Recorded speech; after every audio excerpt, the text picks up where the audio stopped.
Great people, welcome back to our channel. We're so excited to have you again. The issue of insecurity is getting tense every day. Now, we've heard what happened in NDA, that's Nigerian Defense Academy. If it can happen to such people, my people normally say that if fire can catch the scale of the tortoise, how about the feathers of a chicken? Now, if they can go into such place with all amount of boldness, and they didn't just go in there sneakishly and walk out without touching anything, they left two people dead, two strong military people down, and they went away with one. Abba, if they can do that to Nigerian Defense Academy, therefore means the future seems to be bleak if we don't wake up.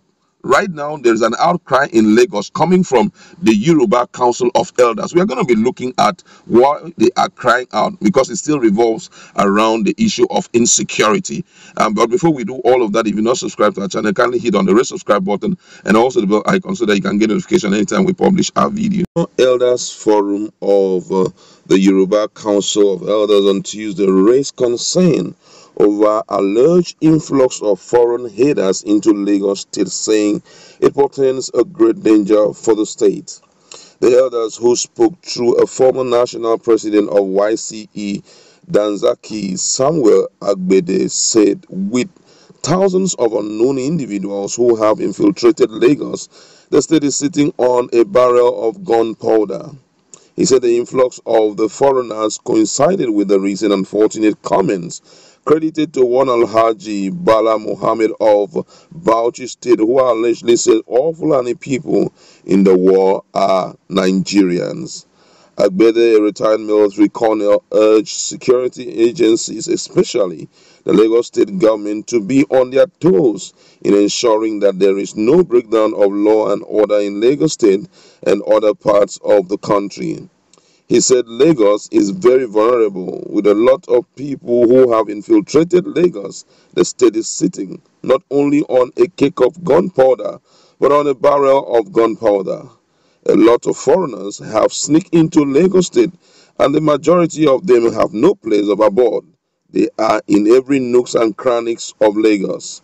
We also wonder about the show of authority by someone who calls himself Serakin Fulani of Lagos State, and Oba Relwan Akiolu is sitting down comfortably looking at these things. We in YCE salute Governor Godwin Obaseki of Edo State and Oba of Benin that any attempt to denigrate their ancient tradition and custom will be resisted. For Nigeria to be at peace, all this nepotism, selfishness, and desire that one person wants to drive away another person out of his land must be urgently addressed. You can't say you want to enslave a certain people forever, and this is what is causing all these problems we have as a country now. We have been crying over these since 2019. These things are coming, and now they are here. For things to work well for us as a nation, we have to come together to dialogue. We still have problems of insecurity in Ekiti State. Some people were kidnapped at Elejemeje in Ekiti local government area. Fulani is still holding firm their base in Ekiti.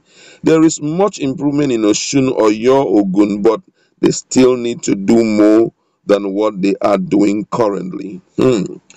This issue of Fulani headsmen infiltrating Nigeria is one issue that that security agencies in Nigerians must wake up to. And now, if you check our feed, you're going to see a story of how they infiltrated Kaduna. That's the Nigerian Defense Academy in Kaduna.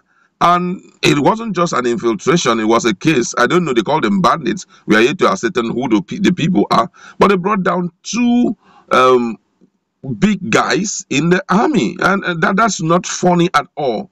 If they infiltrate that kind of place and they have the power to bring down people and even take some into hostage, abducted one of the major general, I mean, it's something that everybody needs to wake up, because if we don't do that, what happened in some faraway country may be so close to us. Nobody wants to find himself looking for the nearest flight to leave Nigeria, because that wouldn't be funny.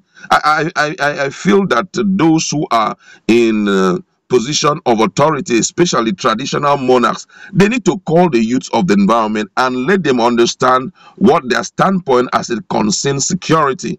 Amotekun, that's one of their duty. The problem is that the governor of the state, talking about the governor of Lagos State, did not even recognize activities of Amotekun, and these guys are gradually entering in, and before you know, they'll take over the place. All what they want to do is to see how they can put everybody under their subjection, and it just can't happen like that. I've never seen in any part of the world where a stranger will go into a particular community who are peaceful enough to, host him, only to see how he can, exterminate everybody and be in control of everything. It doesn't happen. You understand? There's no place you can go and you see those things. Nobody can try it in their own homeland. You understand?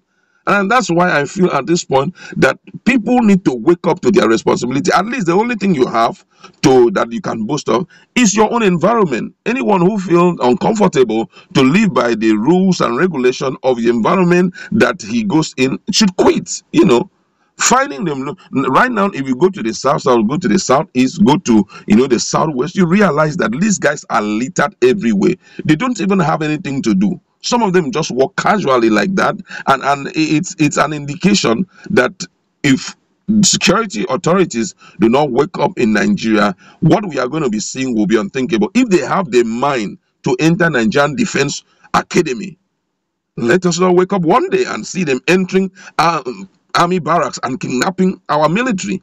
That will be the end of it. That will be a clear indication that everything has gone sour. Every individual needs to be very, very, suspicious of any move. You've got to be looking out, and anything that you see that you feel, especially in your community, we need to correct this because it's no more funny. Now, if they are able to take over the likes of Lagos and all of that, I wonder what the Yorubas will do, and that's why this issue of putting in place, anti-open grazing law is something that should be taken seriously. I've not heard anything from Lagos State. We've not heard anything from Lagos State. In some part of South, it's like 2 states have done it. Ebonyi State have declined, maybe because their governor is part of the, Gambari-led committee, the committee that is looking at the issues of, grazing routes and all of that. But for other places, River State have passed their own. Delta said that, and it's not just passing the bill. Make sure that it is enforceable. Anyone who goes contrary to it should be dealt with. Let these guys realize that they are not the only ethnic group in Nigeria. Because if you don't make them realize that they are not the only ethnic group in Nigeria, it therefore means we are done for. One day we'll wake up and see what we never bargained for. You've seen what El Rufai have seen thus far. And in his interview, BBC interview, the man was so bold and he was so strict that there's no story, there's nothing like arresting and keeping them again. No need. Since they are adamant and they're not willing to oblige to, the rules and regulation, and they're not ready to go back, then you deal with them in a language that they understand. Yes. If you don't deal with them in a language they understand, they will deal with you in a language that you don't understand. You understand? At this point, we need to wake up. All this outcry by key individuals in Yoruba land should be taken seriously. The person who is even speaking is not an ordinary person, but someone who had been in the military. For him, those are very suspicious moves, and it should be curtailed. I'd like to leave it there.